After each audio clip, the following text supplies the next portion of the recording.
Audio recording for this meeting has begun.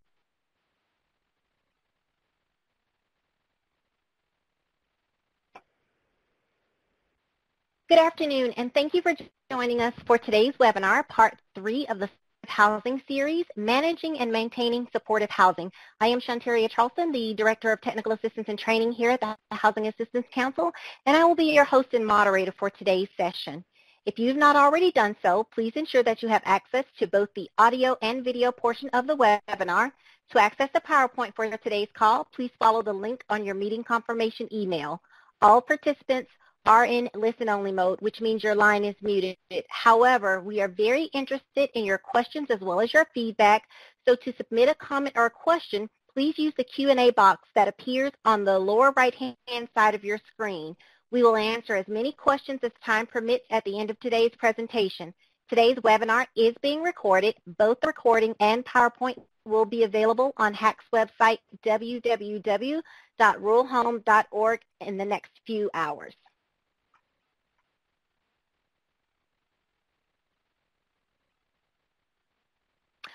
Also, please mark your calendars and plan to join us for HAC's 2020 Virtual Rural Housing Symposium, Recovery Through Resiliency, on Thursday, December 3rd, 2020.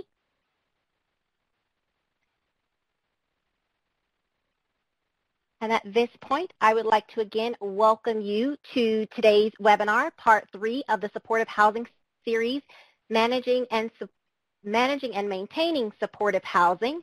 I will go ahead and proceed with introducing today's speakers. We are joined today by Zoe LeBlanc, who is the CEO, as well as Katie Simmons, CFO of Beau Simone Consulting, which is a women-owned small business that specializes in assisting communities develop and manage high-quality supportive housing. Zoe brings over 25 years of hands-on and direct experience in all aspects of housing, service development, and implementation. In her 25-year career, Zoe has worked on over 2,000 units of housing that range from transitional, permanent supportive, multifamily, affordable, and home ownership. Zoe has developed multiple programs, including the Women's in Construction Training Project, which trains low-income women and men of color to build homeless housing and helps them get jobs in the construction field. Zoe plays a national role in public policy work to secure more funding for supportive housing, as she was recently a leading force behind a pilot project to bring new operating and service dollars to Indian country to help homeless veterans. Zoe is also a nationally recognized trainer and expert on supportive housing in tribal communities. Our second presenter, Katie Simmons, she brings a diverse past to this work, having worked in K-12 and higher education, the nonprofit and for-profit sectors, and with local and state governments for over close to 20 years. She brings the deep appreciation for community engagement and inclusiveness when approaching work in affordable housing and homelessness. Katie served 2 years as a program manager for the Denver's Road Home, which is the city's homelessness plan, where she oversaw emergency shelter and street outreach efforts, coordinated 9 Project Homeless Connect events, and managed community engagements with various neighborhoods. Katie then consulted with Colorado's Governor's Office of Community Partnerships, leading a statewide effort to help communities assess the needs of their most vulnerable and at-risk populations. This work led to the development of strategies for youth, families, and veterans experiencing homelessness as part of the national 100,000 Homes campaign, and ultimately was a stepping stone for Katie's work that she does now. And so with that being said, I'd like to turn the webinar over to Katie and Zoe. Wonderful. Thank you so much, Shantaria, for that wonderful introduction, and just want to say thank you to the Housing Assistance Council for having us. We're very excited to be here today. Good afternoon to all of our participants, and thank you for joining us. As Shantaria mentioned, we are going to now be talking about maintaining and managing permanent supportive housing. So if you joined us for our previous 2 webinars, we spent the first webinar really kind of talking about the model of supportive housing and what it is. We kind of dug into the Housing First model, harm reduction, and trauma-informed care, and really talked about those being guiding principles to this type of housing for extremely low-income people experiencing homelessness, generally with a disabling condition, who really are in need of supportive services to stay housed. The second webinar touched more on the operating subsidies and how you actually pay for operations in your building, as well as how you find and pay for supportive services.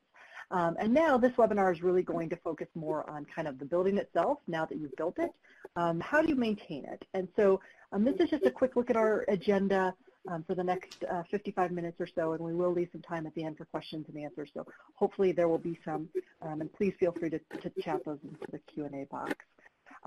So we will just kind of get into talking about the integrity of the building and really protecting the asset. So from an owner's perspective, asset manager's perspective, how do we ensure that this building is safe and secure and you know, really meets the standards that we're looking to have it meet, as well as protecting the residents who are living there and are the most important part of this project. So we will look at that. We'll look at who lives in this building and how do those folks get selected.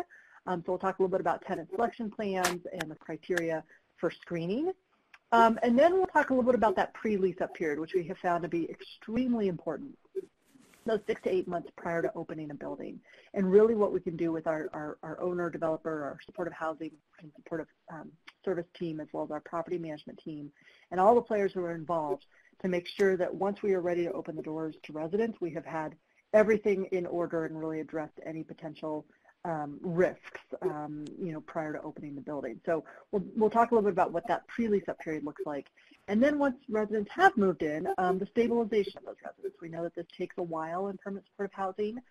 It's not as though just, you know, giving somebody a key to their apartment and having them move in is going to solve, you know, the challenges that folks have maybe faced for years living on the streets or in shelters prior to moving in. So we'll really look at, you know, how we are being, you know, if we are hopefully carrying Fidelity out to the Housing First model, and how we are really guiding following those guiding principles every single day. And then, you know, we'll talk a bit about the lease, what the lease consists of, how lease violations are handled, and really how housing retention strategies and creative strategies to engaging people and making sure that people maintain their housing are brought into play. So that's really what we plan on doing today throughout our time with you here. And please do, thank you, Michelle, Running Wolf from the Cheyenne River Housing Authority. Please do type in your name, your role, your organization into the chat box. We love to know who's here. And also if there's anything specific that you are really hoping to gain from this training, please type that in as well so that we can hopefully make sure that we address your desires as well and that you get the most out of this in the next hour that we have together. So again, thank you so much for being here. And with that, I will turn it over to Zoe to talk a little bit more about the integrity of the building and protecting the asset. Thank you, Katie, and good afternoon, everyone, depending on what time zone you're in, that is. Really happy to be here. I think that, you know, if you've heard any of the past webinars that we've done in this series, that you would note that we spend a lot of time talking about services, and there's a reason for that. To Katie's earlier comment, you know, we really do believe that the client is the most important person in this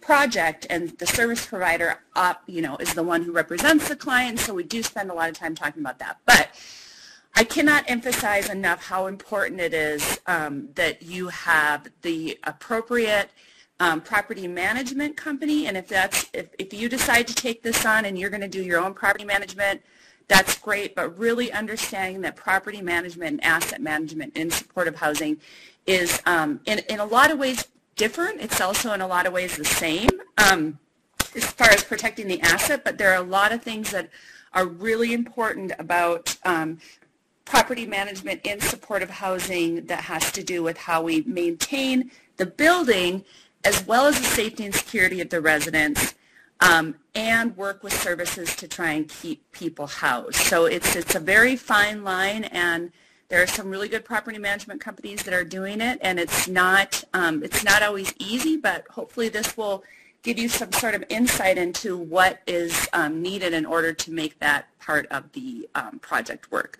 So obviously, safety and security of the residents is of utmost importance. When you're talking about management, we know that we are intentionally housing people in supportive housing who have what we call big behaviors. So we are intentionally putting people in who are going to have probably some mental health breakdowns, who are going to have relapse or actively using. And how do we do that and balance the safety and security of the other residents living in that building? We also know that if the building isn't managed well and we don't let the property management company do their job, we won't have a building at some point. And so there will be no residents and there will be no stable housing for people experiencing homelessness if we don't actually have a building. So again, it's a balancing act. We always want to have good, strong leases that are legal and enforceable, that detail exactly what it is that the expectations are in that building. So a great example is how long guests can stay overnight without violating the lease. That's every lease that any you or I have ever hopefully signed has had some sort of guest overnight policy in it. We want to make sure that our leases for housing are legal and enforceable. And then we want to make sure that all staff who work on the property have trainings in overall program operations, property process systems, customer service, and fair housing and trauma-informed care. This includes the maintenance people. This includes cleaning people. If you have outside cleaning people coming in, really people need to understand the basics of fair housing, trauma-informed care, and I would say de-escalation, because you will have property management staff and maintenance staff who are going to be faced with big behaviors, and we want to give them the tools to be able to address it. Best practices for services and property management working together. Everyone should know the basic program outcomes and indicators. So we do want the service providers, for example, to understand what the housing outcomes are. They need to know that the property management company is not just being mean because they're saying, you know, Joe has lived in apartment A for 2 years and he has, you know, caused $30,000 worth of damage, and we are now in the red on our budgets, and we think it's time for him to have another housing option. We need the service providers to understand that this housing had housing-based outcomes that the property management company needs to meet, and vice versa, that services and the funding that service providers have will have outcomes that come with that, and we need the property management staff to understand those outcomes. You know, we often ask kind of facetiously that people kind of pick from the three below what the priority for the complex is. With, you know, there's really no right or wrong answer. No one is more important than other. But it is interesting to hear what people think. You know, if somebody's coming from a financial perspective where they think that's the priority, or the services, or the property, we really believe that it takes all three of these need to be a priority for the building to be successful. We want to make sure that there's a good communication plan in place, and that there are clear lines of authority and decision-making in situations of disagreement. So, for example, if you have a lead service provider and a in-house property management staff who are authorized to be the ones to make decisions around evictions or lease agreements, you want to make sure they have parallel authority, so that it isn't just one or the other having the ultimate say. You want to make sure that if they can't come to an agreement, that there is a step-by-step process on who that goes to next. So if that's their supervisors, if that's the building owner, I mean, at the end of the day, we do say the building owner, because they're the ones signing on the dotted line, they're financially responsible, they get the ultimate decision, but we really do like the communication and processes to lay with the lead service provider and in-house property manager. Making sure that policies and procedures are updated and understood, and this is sometimes difficult. We are big advocates that the policy and procedure manuals are as small as can be because people won't read them otherwise, and just have the information that is absolutely needed. We've been working a lot, obviously, with updating these with some of our clients due to COVID. That won't be the only time that there's something like that happens. So making sure that you're not just updating them, but your staff is actually reading them and signing off on them, and you're having meetings to discuss them so everybody understands. Staff communication at the right time and right way is really important. We don't want decisions being made over water cooler conversations. We want decisions being made at set weekly or biweekly meetings between property management and service staff, and that it's documented correctly and that there's follow-up. Making sure that information flow is prompt and protects tenants. You know, if you have Joe who lives in apartment A and he has a mental health breakdown and does something that's damaging to the building and potentially to himself, we want to make sure that information goes to the service provider immediately. It doesn't just sit with the property manager for 2 or 3 days so that the service provider can intervene and protect that resident. Always, always, always document, document, document, document. Even if it's just, if it never goes to a court, which we hope it doesn't, if, you know, just making sure that you have clear, concise documentation. And then I'm a big advocate for having to-do lists and who's responsible for each thing at each meeting. So principles into practice. So we want to make sure that decisions and policies and procedures aren't being made at an upper level and not involving frontline staff. They're the ones who really know what's going on in the building, both from a property management and service perspective, so they need to really be involved. They don't always get to make the decisions, but they should sure be involved in you know, having input into the decisions. Make sure you have written procedure for resolving disagreements, because you will have disagreements. If you have a property manager and a service provider and they're doing their job, there will be times where they have disagreements. Where it gets scary is if everybody agrees all the time. Typically that means somebody is not doing their job. Making sure the policies, again, are in active use, and always look for tenant-client impact as you evaluate procedures. So again, coordinating roles, so good regular institutionalized communication. Again, no water cooler. These are regular set meetings between property management and services. Focuses on housing stability. Even from a property management standpoint, they don't want to be turning over units all the time. We want to keep people housed.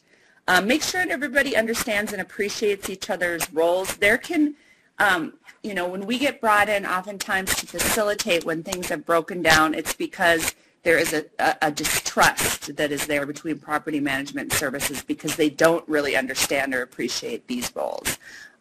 Services thinks property management is just being mean, and property management thinks services is being irresponsible, and so making sure that everybody understands they have a job to do. It's not that they're just being mean. Shared understanding of tenants' needs, I think that's really important, and that goes back to making sure everyone has proper training around trauma, so that the property manager understands that when that person, when Joe, you know, his trauma was triggered, and that's why he screamed and yelled, and it wasn't just because he's a bad guy. Creating and implementing policies, again, accountability, obviously. If things are not getting done, if you're having your weekly meetings and people are not getting their to-do list done, that people are comfortable holding each other accountable, and that confidentiality is protected by the resident, or for the resident. And you know, everybody does it a little bit differently, but basically I think one way to think about it is that the property manager should, and the maintenance staff should really be sharing everything and anything that they see with the services staff, because that is their job. The services staff should be very careful about what they share with the property management staff. So it is, to some extent, a one-way street, and that's just the way that it works well.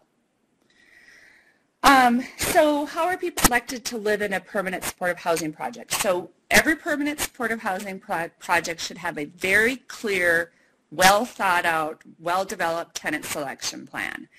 And to be honest with you, a lot of this will be out of your control. It will be dictated by the funding sources. For example, in Colorado, if you receive Housing Choice project-based vouchers for your supportive housing project, you are expected to take half of the people in your building from coordinated entry.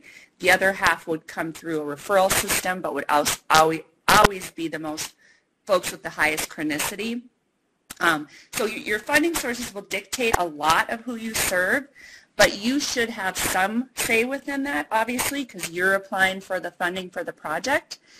And then so you're going to want to really, this tenant selection plan is really a roadmap, right? So this is, how do I get Joe, who is my target population, who is my homeless veteran, living under a bridge, how do I get him from under that bridge into my building? What are the hoops he's going to have to jump through? Where does he go first? How does he need to qualify? Who is going to do the selection at what stage? What criminal backgrounds will we not accept? So having very clearly listed out, and we are strong advocates for not putting up a bunch of barriers around criminal backgrounds, because that's part of who we want to house.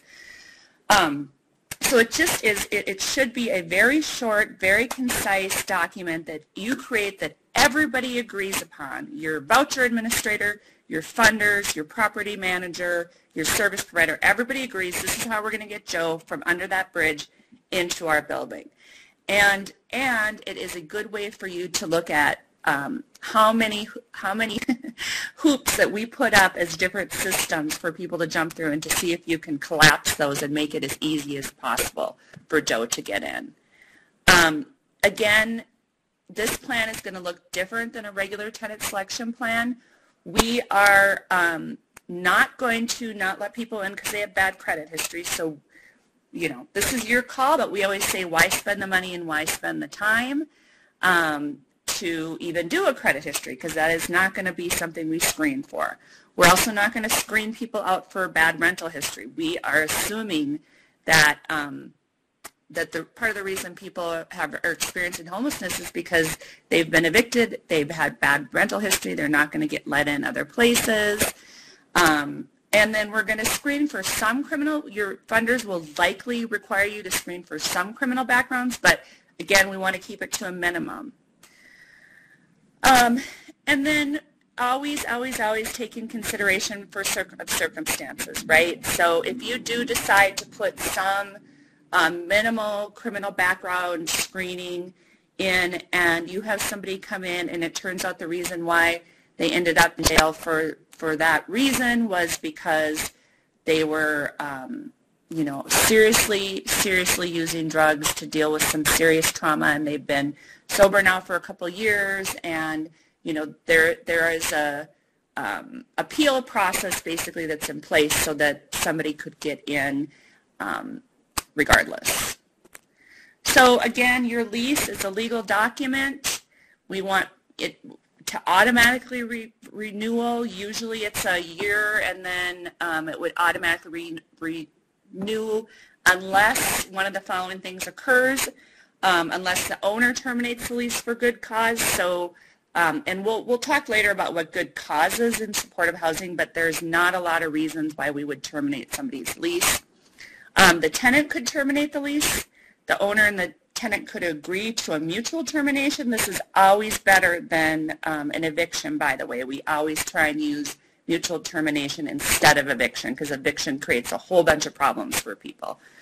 The PHA, the Public Housing Authority, could terminate the contract that they have, housing assistance payment contract with the supportive housing project. That is very unlikely to happen. You know, the whole Section 8 program would have to fall apart for that to happen, or you would have to be out of compliance pretty seriously.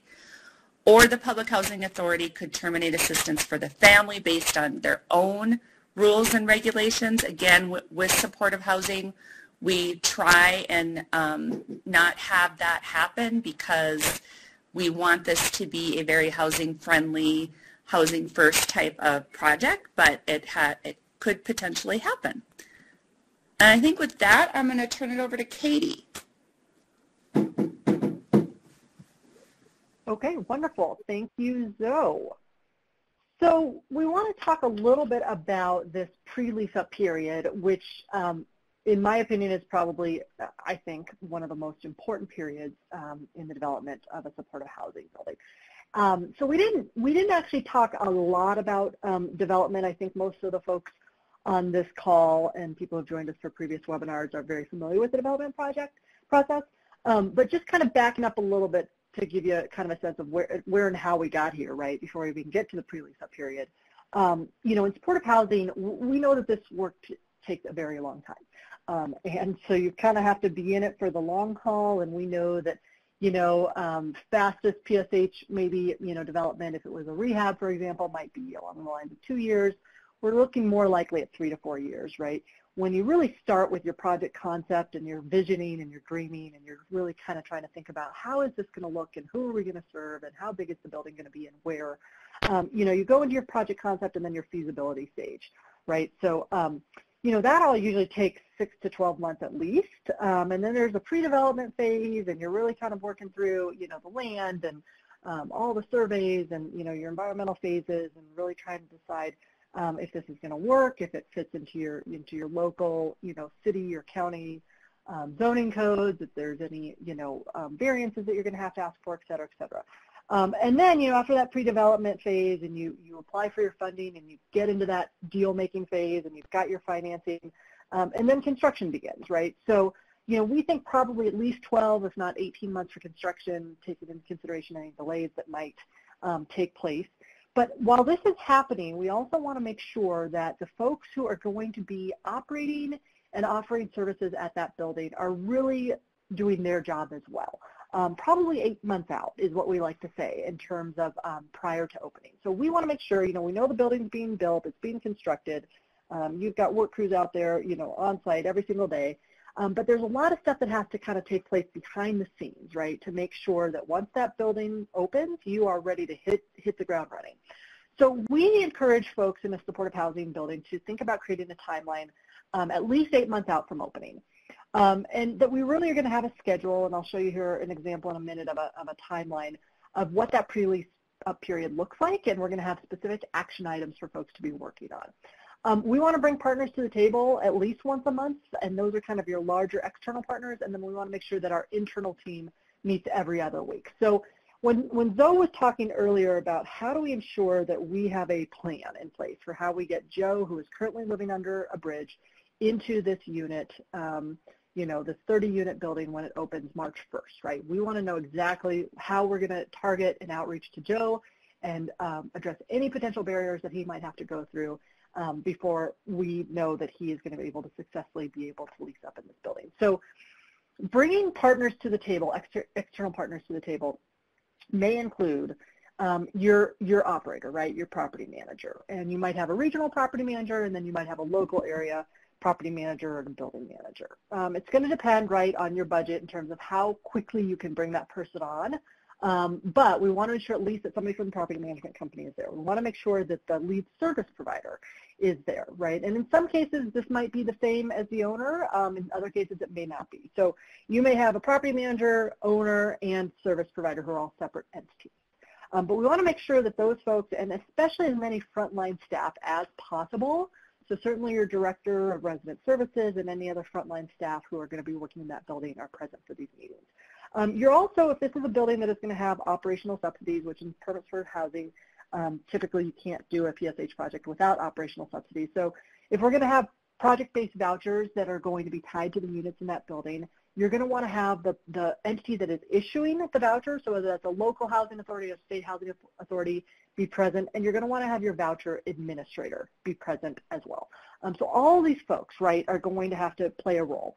Additionally, there may be a referring partner. So in a lot of communities where there is a coordinated entry system that is usually run through the local continuum of care, again, depending on funding sources, depending on where you're getting your vouchers from, you may or may not be required to bring in referrals from a specific source. But if you are required to use like a coordinated entry system, then you are going to want somebody from that entity as well at the table. So that's kind of just giving you a sense of who all of those external partners are that need to be brought to the table.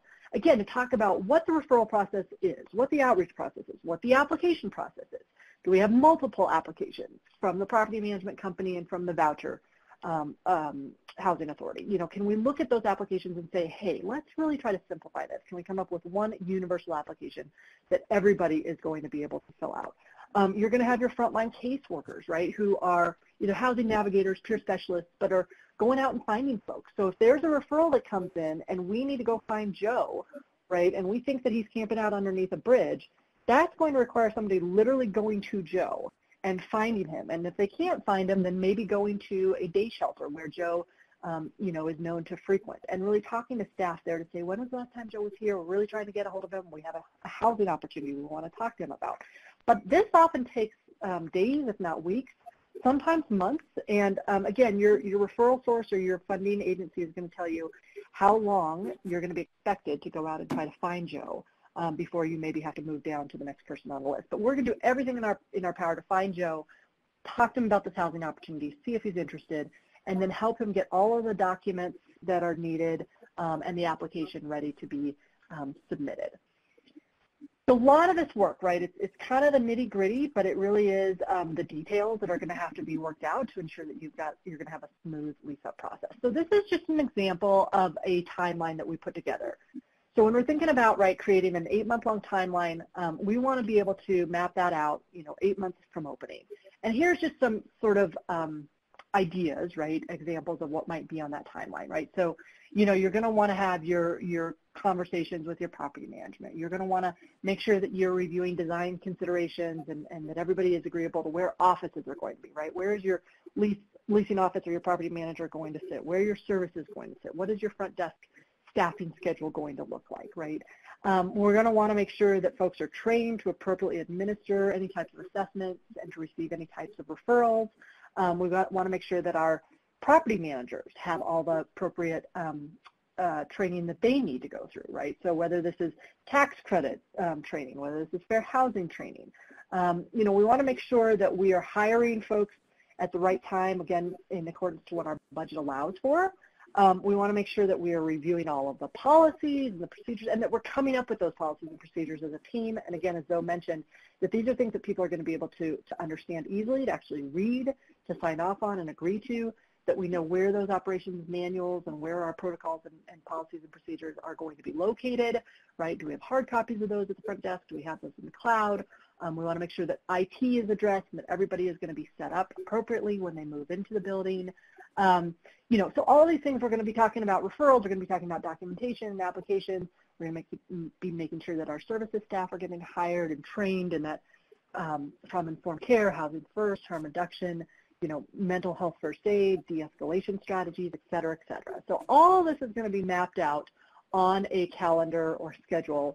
And again, every time that we meet either monthly with our external partners or every other week with our internal partners, so that's really going to be your owner, your service provider, and your property manager, we're going to walk away with a list of things and action items that we want to make sure that everybody is doing and responsible for, and that they're coming back together at the next meeting with an update about how much progress they've made on those action items. This looks kind of like a nightmare, but this is a flow chart that I just wanted to put up here as an example. So in our area in Colorado, for example, we are required to use what is known as this coordinated entry system. And so many of you may be familiar with this. You might have your own coordinated entry system. But we in Colorado use a common assessment tool, which is called the VI-SPDAT, or Vulnerability Index. And then it is entered into a system, an HMIS or Homeless Management Information System on the back end. And so this just kind of is a flow chart, again, that we put together for a project that opened earlier this year because everybody was sort of on a different page initially in terms of how people are assessed and how they're referred and how they're selected. And so we just wanted to make it really clear and create a flow chart, right, where there would be no question about who was supposed to be doing what and the roles of different agencies. So, I think we highlighted Providence at the Heights in one of our earlier webinars as a case study. And so this just gives you an example of what this building itself went through and their process. But it was very clearly outlined from the beginning, right, as to who was being assessed and how people were being prioritized for this building because of the services that would be offered. So this is an example where we have a 50-unit building and the people who will be living there are going to benefit from the services because, one, they've been involved in the criminal justice system, and two, they have high behavioral health needs and could benefit from behavioral health services. So we made it really clear, right, with our coordinated entry system that was the target population and that we were actually able to set up some additional questions on top of that VI SPDAT that made sure that we were targeting this population again, that would benefit from reentry services because they've been incarcerated, that they would benefit from behavioral health services because they have some mental illness or behavioral health challenges. From there, we had our property management company. They had to alert the resident director that there were open units, right? And so we've got 49 open vacant units that all have project-based vouchers attached to them. And that person literally has to enter that into this homeless management information system. And so the system is supposed to say, okay, we have 49 vacancies, and over here on the other side, we have all these folks who are scoring very high on the DI-SPDAT and are in need of supportive housing. We know that they have past criminal justice involvement, and we know that they have high behavioral health needs. And the system then is supposed to match, right, people who meet that criteria with the open unit. And that, again, in an ideal world, is how the coordinated entry system is supposed to work. And so that coordinated entry system, in our case it's called One Home, generates a list of names for the organization based on these preferences and these filters that we put into place. And then the system starts to give our service provider at least 3 times the amount of names, right, than vacancies we have to fill. And that is often because we are not going to be able to we're not going to find folks who are on this list. Oftentimes, unfortunately, it's because they've either moved on. In some cases, people have died by the time that we get to them. And in some fortunate cases, people have found another housing opportunity. So we know that we are going to have to be very active and proactive in terms of finding the people on that list, but we also know that in some cases we might have to move down the list if we're not able to find a person, say in 2 weeks after doing very strategic, intentional outreach and trying to find that person. So we will then have our housing navigator start looking for the top 49 people on the list, right? And once they do find them, talking about the housing opportunity, they will start getting the birth certificates, Social Security information, IDs, et cetera, homelessness status, any income that they have to be able to be verified. So that's all the documentation that is going to have to get collected and then ready to be reviewed. And so we have our housing navigator who's helping somebody. It's not an easy process. We really try to make it as easy as possible, but it oftentimes is not an easy process. So we really are trying to simplify the process and have a housing navigator help the person walk through. So then the application goes and it passes all the eligibility and screening criteria, right? It both has to pass on the voucher side as well as the property management side. But again, this is where those two entities are really talking to one another to make sure that their eligibility criteria is very similar. And then it's just kind of, you see how this process, then the applicants move through the process, right, of being checked by the voucher administrator, being checked by the property manager, hopefully then transferred into the property management system with all their vital docs, income eligibility requirements, et cetera. Once it's transferred on to the property manager, it then gets passed into basically the voucher administrator who sets up a briefing and to be able to offer that project-based voucher, and then the property manager who can also help with the lease-up process and the move-in. So that's a lot of steps in the process, I realize, but it will simplify the move-in process if you're able to dedicate that time in the 8 months leading up to opening. So we actually at this building did a 3-day move-in. It was very rewarding and also very hectic, but we were able to do that because we had such a smooth pre-lease up period and process that had been put into place. So this just shows you some of the folks who were able to move into Providence at the Heights, and some of the service case managers, care managers, and housing navigators who were able to help them get there. So these are folks standing outside of the building with keys in their hand, one of them with their emotional support animal, very excited to find a new home. So once folks are in, again, this comes to the stabilization period. We know that stabilization may take months, if not years for some folks, but what we really want to constantly go back to is those questions around fidelity, right? And so what we want to make sure that we are really doing is that we're asking ourselves, are we practicing housing first on a daily basis? Are we practicing harm reduction techniques on a daily basis? And are we practicing trauma-informed care on a daily basis? And so again, just kind of as a reminder, I know that we did go through this in our first webinar, so for folks who hadn't had the chance to listen to that, please, it's an hour-long recording that you can find on HEC's website. We'd love for you to go back and listen to that webinar as well if you didn't have the chance to. But just again, kind of a reminder, the 5 principles of housing first, right, that we are not setting conditions, we're not putting conditions onto a person before we allow them into housing, right? So we're not saying that they need to get sober or be compliant with their medications. We're really looking for this to be tenant-driven, right? So this is self-determination. This is not about what the care manager thinks is best for the client. It really is what is best for the client, and they are determining, right, how and why they want to move forward.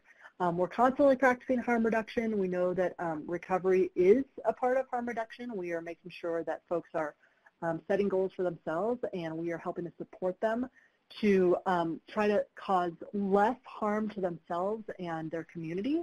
We're not telling folks that they have to stop doing a certain thing, but we are asking them how we can ensure that they are safe, and that if they are practicing unsafe behaviors, we are trying to give them the tools that they need to make sure that they are being as conscientious and safe as possible so that they really aren't hurting themselves or others.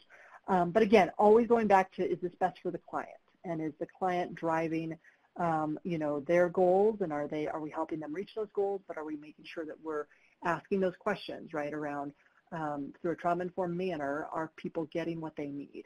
And making sure, again, that we are creating as much social integration and community building as we possibly can. So again, just kind of a reminder of Maslow's hierarchy of needs.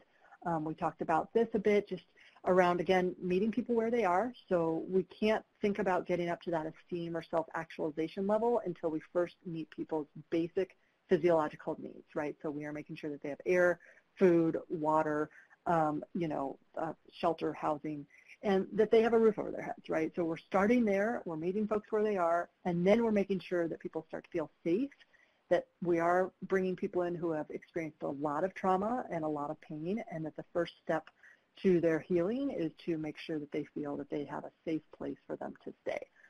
Then we can actually start thinking about, okay, if folks are interested in reuniting with their family, if people are interested in trying to get a job or volunteering in their community, if they're interested in doing something for their physical well-being or mental health, how do we then as service providers help them get connected to those things? But again, only making sure that we're not pushing them, but that we are helping to connect them once they are ready to drive whatever goal it is that they're ready to work towards. So just again, asking ourselves through that stabilization period, right, are we practicing housing first? Are we making sure that, again, if we see that somebody is relapsing, that we are not judging, we are making sure that they are safe, we are making sure that they are getting the support that they need, but are we practicing housing first, harm reduction, and trauma-informed care on a daily basis? And then in terms of tracking outcomes, we do know that obviously we've seen very high levels of housing stability in permanent supportive housing over the last 2 decades. There's a lot of research that shows that people are staying housed. Usually 85 to 90% of people who are housed are staying housed after that first year. And so we know that we can track outcomes in terms of returns to homelessness, returns to jail and prison, the use of emergency rooms, detox, and other emergency services. Those are, kind of a little bit more of the easier, more tangible outcomes to track. In terms of, reductions in use of crisis and institutional services, I think the interesting outcomes that are a little bit harder to track are how well people are faring once they are stably housed, right, and connected to services. But that is also something that we want to make sure that we are really looking at once we are able to get folks into housing, right? So how do we measure those harder to measure outcomes, which include somebody's quality of life, their improved physical health, their improved mental health? So even looking at whether, somebody is reducing their use of emergency rooms because now they've been connected to a primary care physician, and that is something that they haven't done maybe ever in their lives, or they haven't seen a dentist in 20 years to receive proper dental care, right? Are we seeing improvements to one's mental health? And again, that might be tracked based on whether or not they are engaging in mental health services and engaging with a behavioral health provider. It may also be measured in terms of some of their behaviors. Are we seeing a decrease of harm to oneself and to others? And are we seeing folks reconnect, right, with family? So those are, again, just some examples. Some of those harder to track, but certainly very, very important, maybe more qualitative outcomes that we really look at when we are asking ourselves, how are we maintaining supportive housing? How are we making sure that we do have fidelity to the Housing First model, harm reduction practices, and that we are looking at one's trauma and making sure that everything that we do ensures that we are not re-traumatizing that individual in this housing, but that we are really helping them down a path towards recovery and healing. All right, so I will now turn it back over to Zoe to talk a little bit more about the lease violations and some creative housing retention strategies.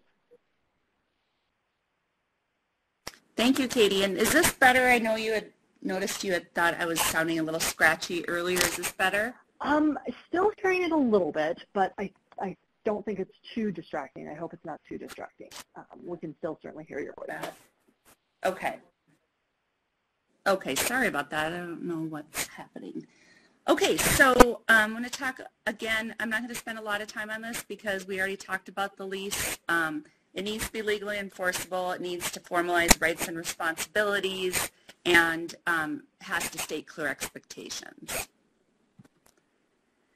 So a lot of times people, when we start thinking about putting together supportive housing, they want to instantly start, in addition to the lease, they want to come up with house rules.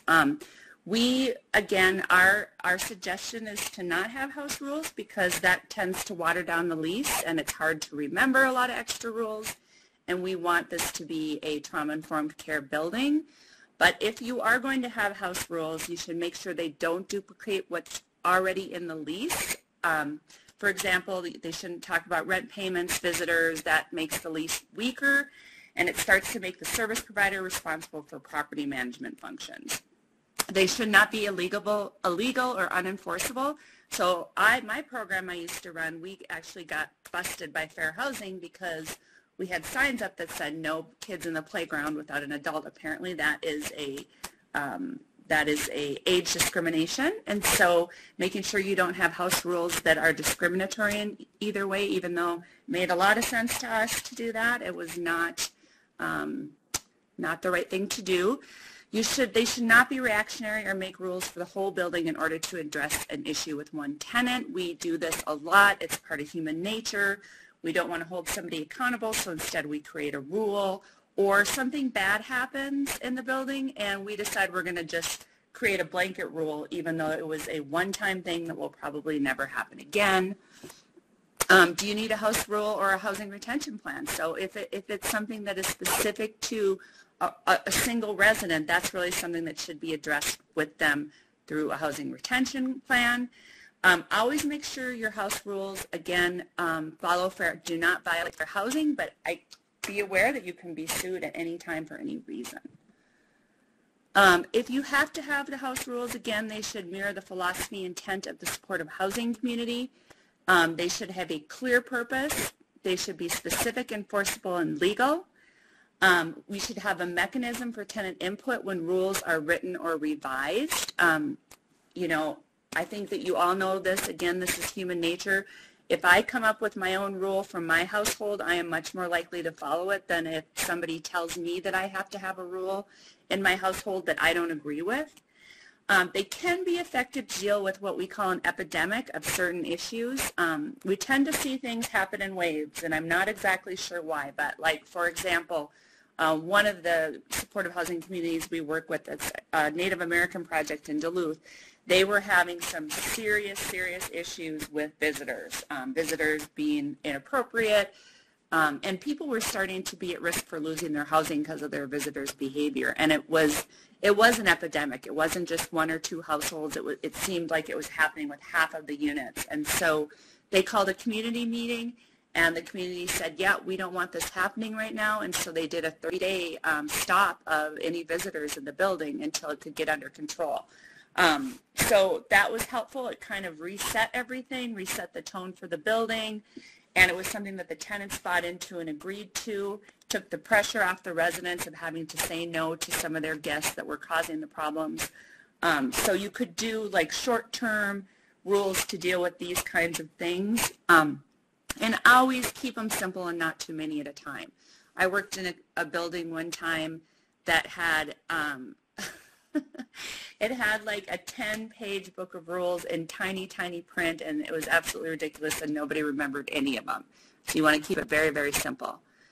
So non-payment of rent is an issue in supportive housing. It will happen for sure, and we don't let it go unresolved. So obviously we want to respond immediately to missed payments, explore payment pledges or other creative solutions. This is a great time to do a housing retention plan. Again, and I'm going to go quick now because we're running out of time, but lease violations need to be in writing and provided to the tenant promptly.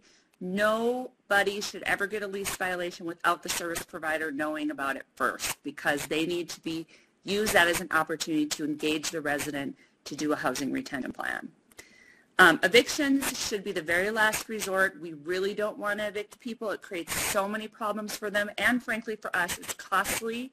And judges, depending on where you at, there are a lot of places where judges will almost let you evict people for almost nothing, or will not let you evict people. And so, we want to try and problem solve. Obviously, if absolutely somebody needs to go, then we want to do that voluntary termination or rescission of lease forms if we absolutely can.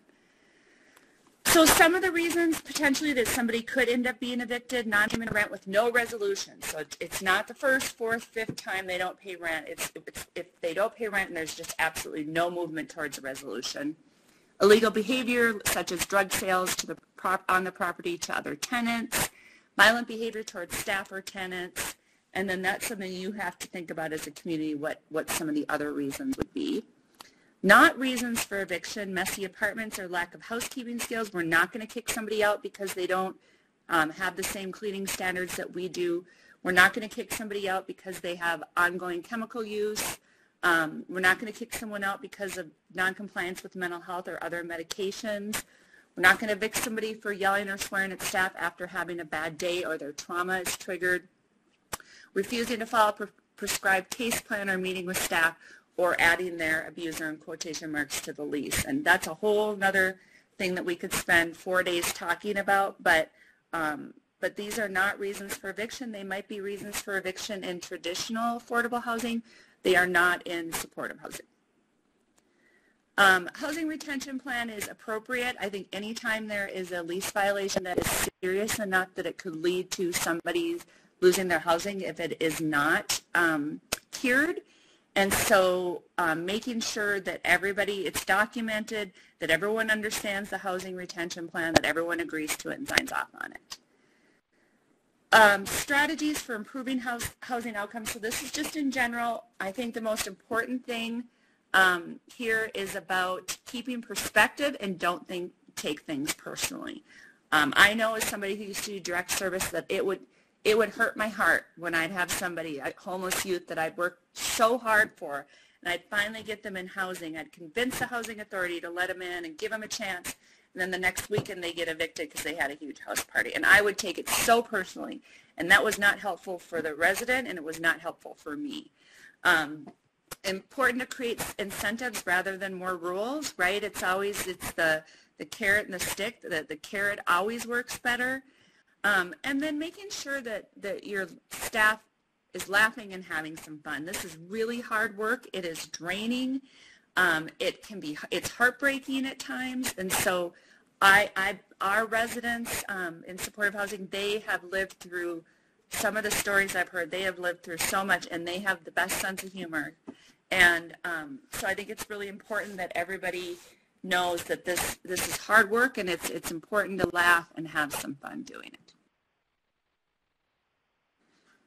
Okay, I'm going to stop there because we only have 7 minutes left for questions and turn it over to Shantaria.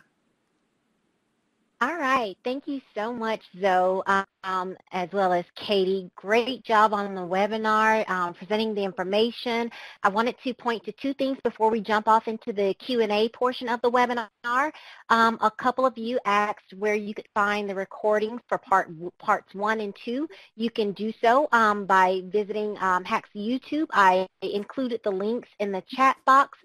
And the second thing is that I want to encourage those that have not yet entered questions into the chat or Q&A box to please take a moment to do so now if you have questions. And I will just roll right into the first question that we got from Michael out at the ARC Community Health Coalition out in Kentucky. And his question is, how do you keep a supportive housing facility from becoming attractive or a destination for people from outside the community? Such facilities are pretty rare in rural areas. Sure, and I can take a first go at this, and Katie can jump in. Thank you, Michael. So, so I want to reassure you that there are actually a lot of supportive housing projects in rural communities, mostly in the western and midwestern states. We've worked on probably hundreds of them now, so we have some really good sampling of how that works. We really don't see that happen a lot. I would say 90% across the board of who we see apply for these supportive housing communities are living in that community already. And there's a couple reasons for that. One is whoever the local service provider is generally the one who is doing the referrals to that building. So they are already working with this population, right? They've already got 50 people who are housed or who are homeless or in need of supportive housing who they've been working with over the years, either through a sheltering program or mental health. So they already know who's coming in. And when we size these projects, we size them very conservatively in rural communities to make sure that it is really targeted for the population that's already there. And so we just don't see, I mean, once in a while we will see folks coming from maybe a neighboring county, but it's very rare, and it's just not quantitatively, it doesn't seem to be a quantitative impact. I will tell you that the foolproof way to do it is if you get housing choice vouchers that you can project-based from your local housing authority, they do have the ability to do a geographic or local preference, because its terminology is a little bit different everywhere, but they can basically say they can't exclude, but they can say for our vouchers, we would want to give a preference for the vouchers in their voucher plan will state there's a preference for people who have lived in that community for length of time, and I don't know if it's 6 months, a year, whatever it might be. So if you can get your local housing authority, you at least will know that there's a preference set up. But in general, we just don't, our vouchers we use in Colorado are statewide, so anybody can move into any supportive housing, and it just doesn't happen. People want to be typically in their community where they already are.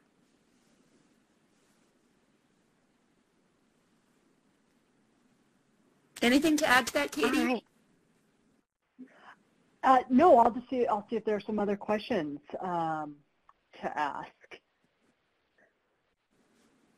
And I am looking at both the chat and Q&A box. In the absence of any questions, I want to remind folks that now is the opportunity to ask Katie and Zoe all of your burning questions about supportive housing, managing and maintaining it, whether it be in urban or rural areas, which is our focus. So take a quick moment, give some thought, and please use this opportunity to put forth any questions for Zoe and Katie. I see a few people typing in, so let's give them another second or two to formalize their questions. Okay, so there's one that has come in from Terrence, and he's out for this at the Center for Home Ownership, and he wants to know, are your supportive services 24 hours a day?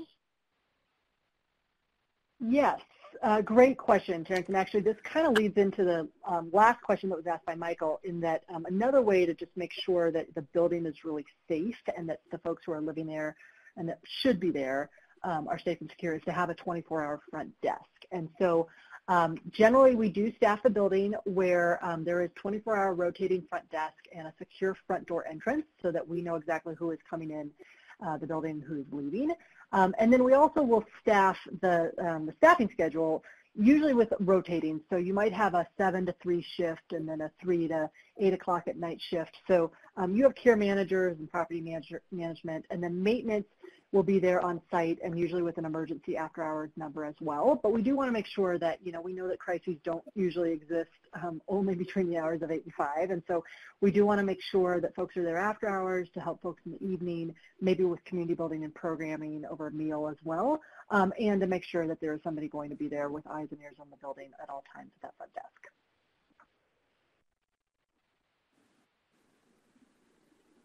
All right, perfect.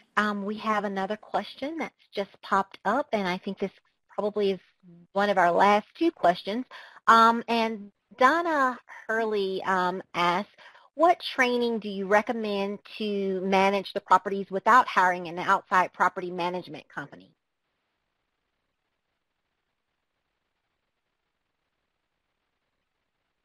Zoe, do you want to take that one?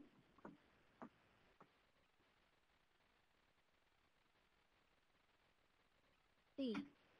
Looks like Zoe might have dropped off, Katie. For some reason, I think her line might have dropped. Okay, I'm sorry. Then I will take that. Sure. So, what training do you recommend to manage the properties without hiring an outside property manager? So generally, we will, in supportive housing, we definitely will want to see a full-time property manager who is on staff. So, sometimes that person, if there are other units that they're managing within the same geographic location, they might split their time between buildings.